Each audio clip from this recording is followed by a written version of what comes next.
Just one day before I had to leave for my college, I went through this little walk through my hometown and I came across this very tiny shop that was selling personalized rubber stamps. It says, approved by the court of Sony, suck the marrow out of life. Suck the marrow out of life, of course, being a reference to Dead Poets Society, in which Anil Kapoor, who was made Prime Minister for a day, I think, he stands on top of a hill and asks his followers to suck the marrow out of life. I really liked this stamp. I used to carry it with me everywhere, and I would stamp everyone new I met as well as everything I could see. We were studying applied psychology, and as I would later come to know, just the act of buying this stamp revealed some form of darkness, some form of darker motives. Darkness that even I was unaware of. Darkness seems to be power's closest mistress.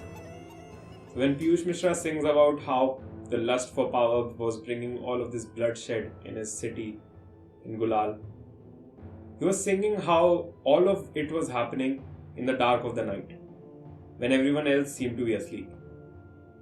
He talked about the dark shadows that were moving inside darker shadows, just to get away from all this bloodlust and all of the carnage that it was bringing about. He was singing about dark chimneys. He was singing about the dark shadows of trees swaying in the wind while this lust for power ran through his city. These were written a decade ago, but they still ring true. The world is watching as Ukraine is under darkness, all because one person wanted to expand his own personal power. All around the world, there's growing senses of powerlessness as well. There's this sense of powerlessness as the ice caps keep melting away and will eventually take us with them. There's this sense of powerlessness in which you realize that the right wing throughout the world is gaining way too much power. That your favorite celebrity maybe did in fact hang himself and none of your Twitter trends seem to be working out. This growing sense of powerlessness that Tony Kakkar is still making songs. World War III might happen. Tony Kakkar won't. Above all, several states in India also went through this periodic power struggle in which parties try to win power through billboards and ads and very distressing loudspeakers. As the dark snake of power coils its ugly head around everything that we hold dear, I think it would serve us well to discuss what power is for a second. To discuss how it works and to see, are we really powerless? Or is there maybe some sort of hope for us? If you ask 5 philosophers to screw in a light bulb, they'll enter into a fierce debate about what screwing means. At least one of them will try to make sweet, passionate love to the light bulb. At least one of them will declare that there is no light bulb outside of a white man's perception. And at least 3 of them will kill themselves. Now, this is a good thing for us because looking at power, we'll realize that this is a very ambiguous concept that most of us only understand sort of intuitively. And because philosophers have been arguing about the definition of power for a very long time, we have a lot of literature to look at and guide our thinking of power. So, for example, when we talk of power, we could be talking about 2 different things. We could be talking about how a dictator has ultimate power over his subjects, or we could be talking about how theoretically in a democracy citizens have the power to elect their leaders.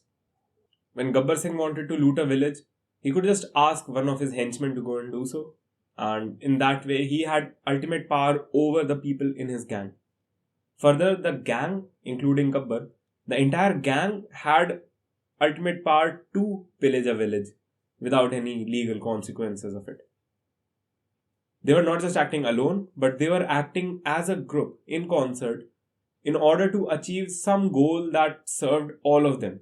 So a small minority of people with guns and horses had power over an entire village to loot their shit without any consequences. When philosophers try to think of power, they end up boxing themselves in either one of these definitions. They'll either think of power as the power to do something. Power could be defined as a person's present means to obtain some future apparent good. Or they could think of power as the power over someone. So, power could be defined in that way as the probability that one actor within a social relationship will be in a position to carry out his own will despite resistance. If you've been paying attention, you'll realize that both of these definitions are sort of incomplete. I mean, if you have power over something, but you don't use that power to get something done, do you really have power? I mean, does it even matter that you have power? Alternately, how will you get power to do something if you are not powerful over anything at all? Of course, several philosophers understood this as well, but most of them had very boring lives. So instead, we'll focus on the one who had the most interesting life of all. We'll call him Anupam Kher. It's actually Michel Foucault. Anupam had major daddy issues, and these daddy issues at least underlie most of his philosophical theorizing. You see, his daddy was what political scientists call bougie. He was coming from a long line of very wealthy doctors, and Anupam was expected to follow his father and become one of these bougie doctors himself. But Anupam and his daddy issues decided otherwise. He tried to kill himself. He was diagnosed with repressed gay disease. He overcame repressed gay disease pretty well. And then he went hard into the Paris underground gay scene with a particular liking for being dominated. Now that we're talking about power and stuff.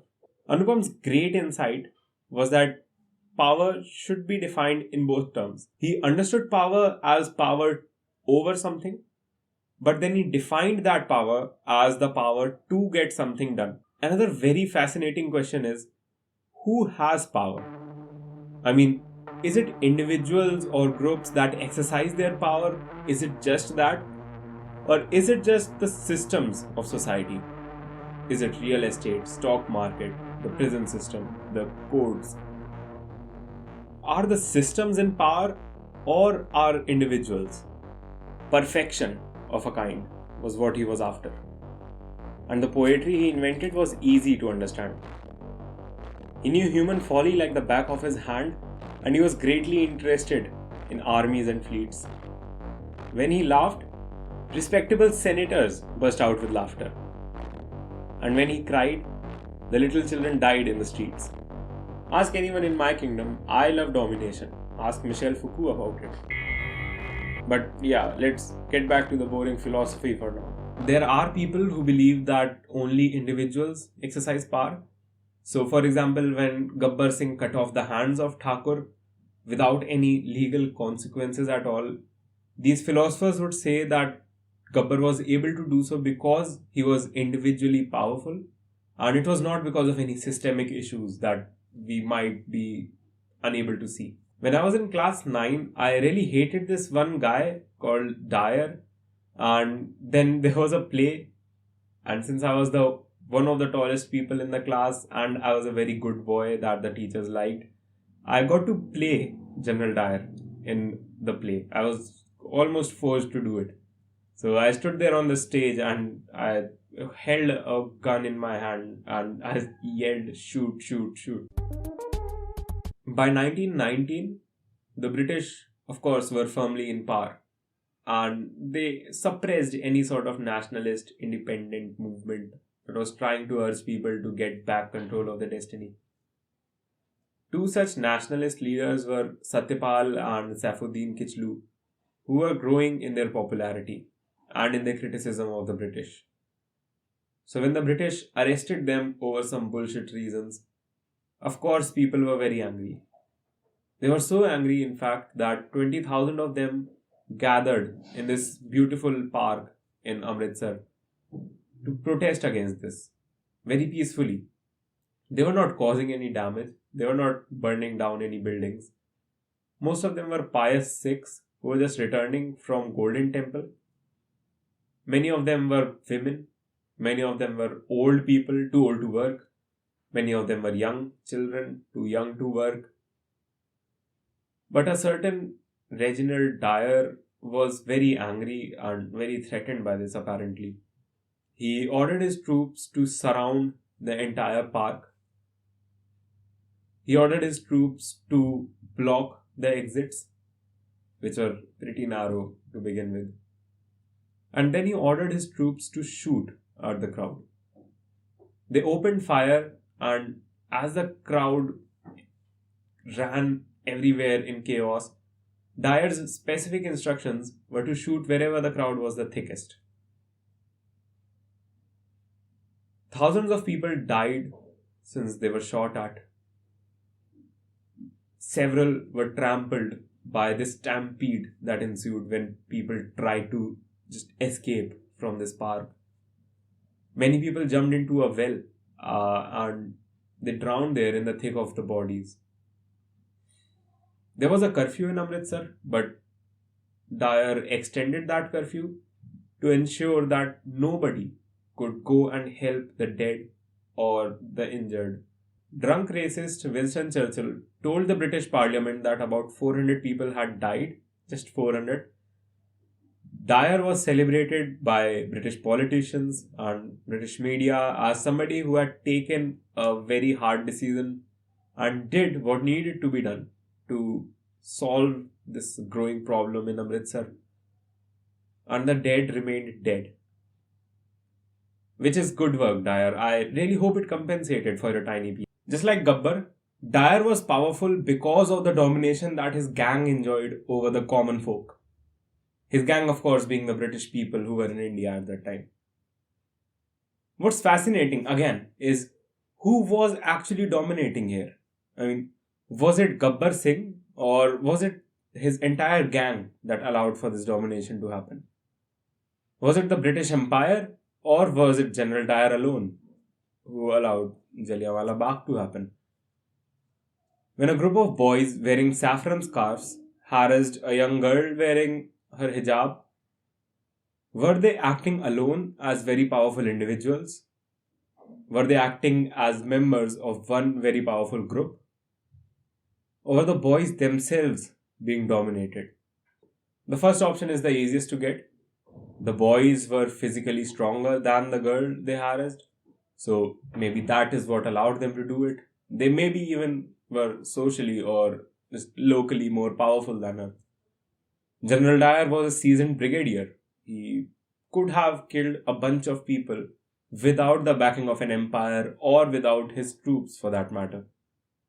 And Gabbar Singh also could shoot very well, I guess, and he did escape from the police. So it's very possible that Gabbar Singh acting alone could have caused a lot of damage too. The second option makes the most sense just intuitively. Our nation is going through a bit of an incel fascist phase right now. So the boys could just be borrowing their power from the group that is currently dominant in their culture. This group wears saffron. This group is intimidated by little girls and also claims to be deeply masculine. So General Dyer in that case was just sucking on the teat of the dominant group that was Pax Britannica. Gabbar Singh was sucking on the teat of the dominant group that were dacoits that people were scared of in general and then specifically his gang. What's disturbing here is that if you belong to a dominant group, you will dominate regardless of your intentions. So for example, I belong to a group of people called cisgender men. And as a group, we are treated favorably and we dominate in the workplace against maybe members of the other group called transgender women. No matter what my intentions are, even if I actively try to undermine my own authority and my own dominance in a job interview, I will dominate over another candidate who might be a trans woman, even if we have the same credentials. So maybe there's some truth to those who claim that power does not need to be exercised. It just needs to exist for dominance to occur.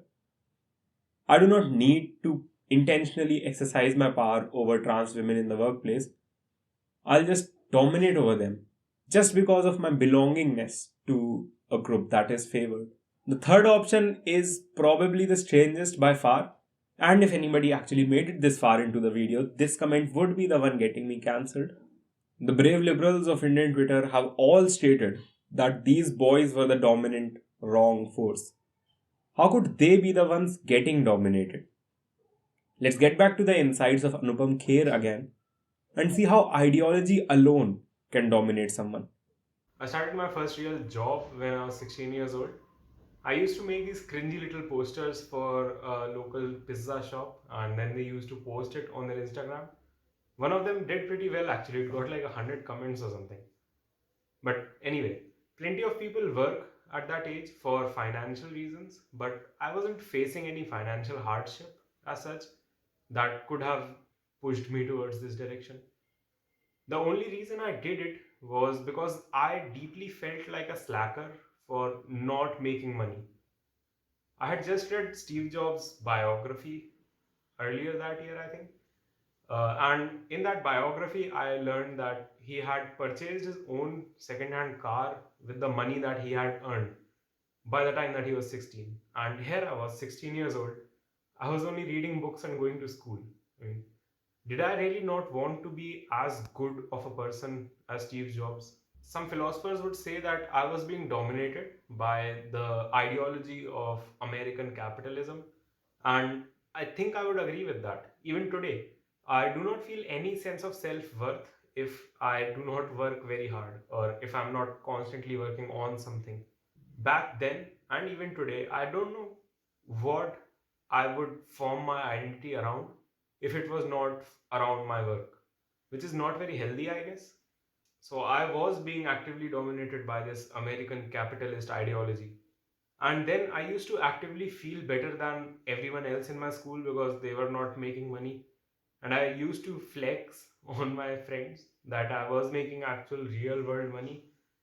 And by doing so, some people would argue that I was letting the dominance of this ideology expand through me. Now, extending this to the Bhagwa boys, one can argue that what are they if they are not Bhagwa clad warriors trying to fight against some perceived threats? The political masters that they look up to are also Bhagwa clad, and they are also trying to fight against, or at least signaling that they are fighting against, some sort of perceived threat. Kher would argue that these very boys are being dominated, and they are being dominated by nothing else except the ideology that their political masters are trying to push into society. They deeply imbibe all of the values of that ideology, and then they correct their own behavior until it comes to reflect something that they believe their ideology would agree with. Correcting our own behavior. Seems like there's more to it. Seems like sometimes our dominance depends on how we behave. I mean, of course, if a British general trying to compensate for something goes and shoots a bunch of kids and women, there was nothing in the behavior of those kids and women that could have prevented this or allowed this to happen. But how does a ruggedly handsome bandit strike fear in the heart of a crying infant 50 miles away? यहाँ से 50-50 कोस दूर गांव में जब रात को बच्चा रोता है तो माँ कहती है बेटा सो जा नहीं तो गब्बर सिंह आ जाएगा. Philosophy gets boring. Let me tell you about some torture devices instead. I grew up with these, I'm so happy to talk about them. Okay, so this one is a Spanish tickler. I think Foucault dated a Spanish tickler once, but we've moved past that. We talked it out. Do you see these metallic claws? So an executioner would drag this claw inch by inch over some heretic's skin and scar nearly everything in their body. It was just enough pain to cause a lot of screaming, but not enough to make them die. Isn't it that very hot? Okay, here's one more. That's enough, Satyuga. Ghost of Michel Foucault? Yes, I am done with this. Can we get back to the serious discussion? Okay, can I tell them about one more thing?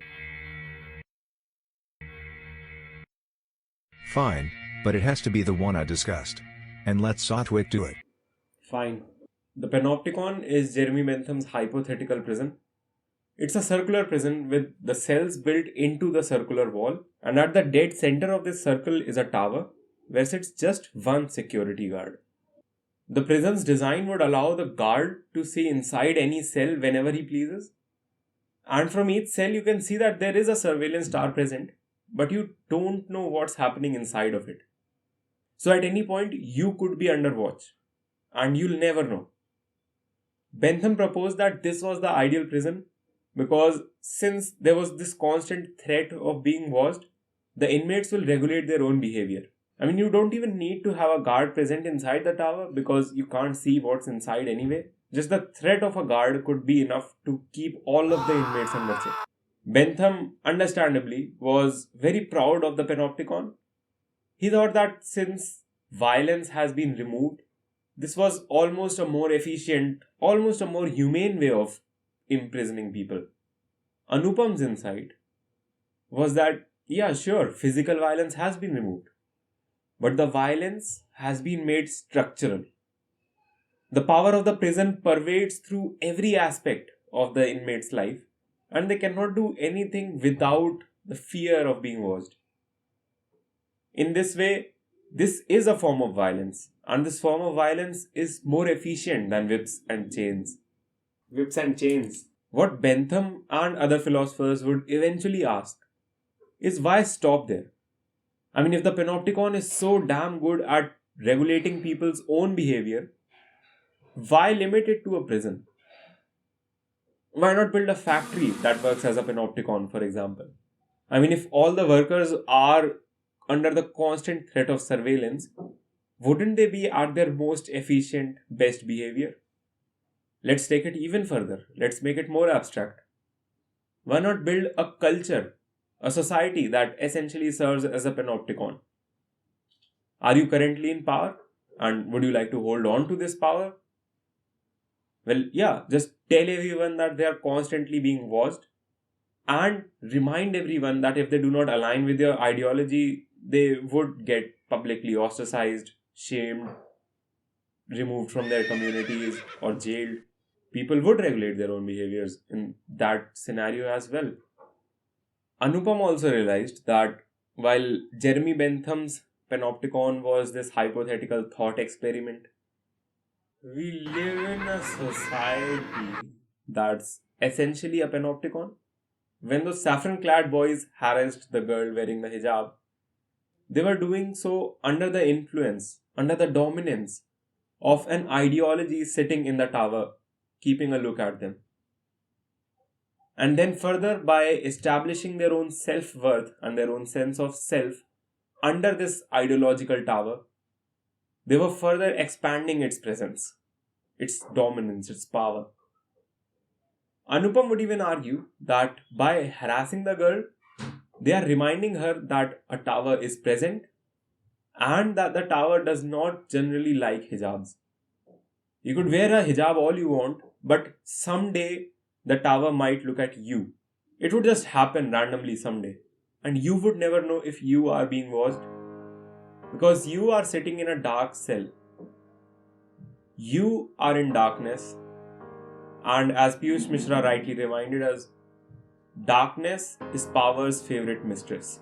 As our classes progressed, we learned more about what drives human behavior, and apparently power is a huge motivator for human behavior, for some people at least. There are some characteristics of people who are highly driven by power, and some of these characteristics include this tendency to collect a lot of stuff. This stuff could be little trinkets that maybe people gave them. It could be medallions, badges, little trophies. It could be rubber stamps, especially those that are close to them in some way. So far, we have been using a lot of philosophers to forward our discussion about the philosophical underpinnings of power. But so what?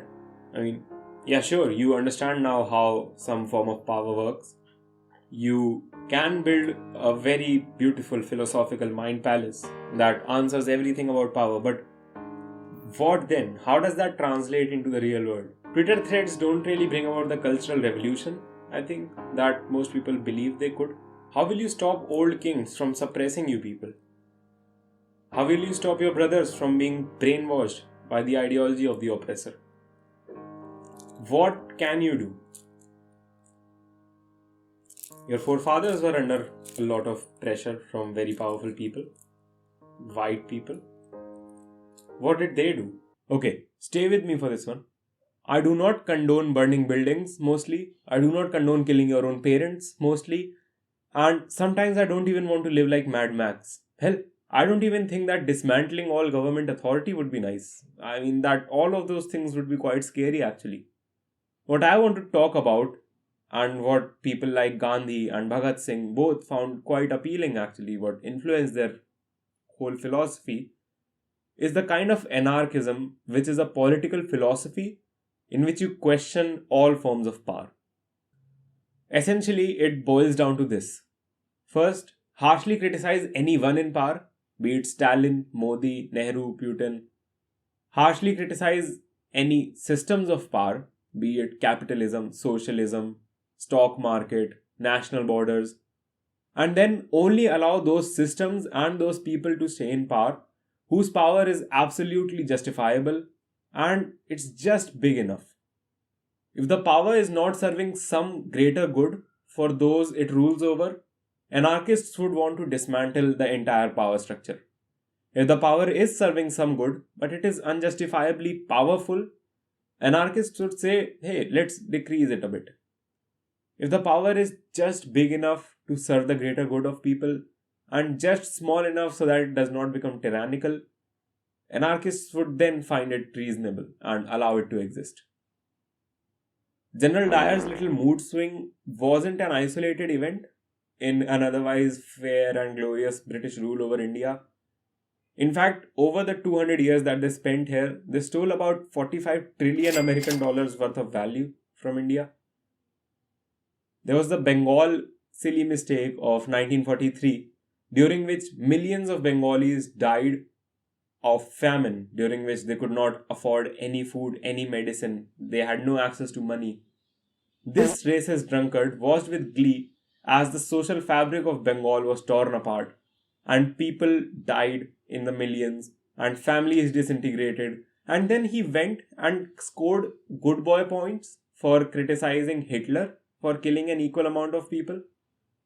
There was the oopsie of Radcliffe, during which he tore India into two different pieces without any understanding of the social fabric of these regions that he decided to tear apart. Radcliffe was celebrated, and these nations still continue to face the consequences of his actions. When the first mutiny of 1857 happened, it could be seen as a fundamentally anarchist exercise. I mean, the entire freedom struggle could be seen as somewhat of an anarchist exercise.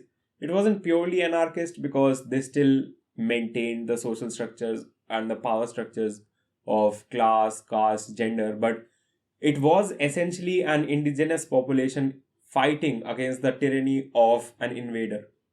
It was anarchist. The 1857 gang realizes that, hey, maybe a company shouldn't have so much power over our lands.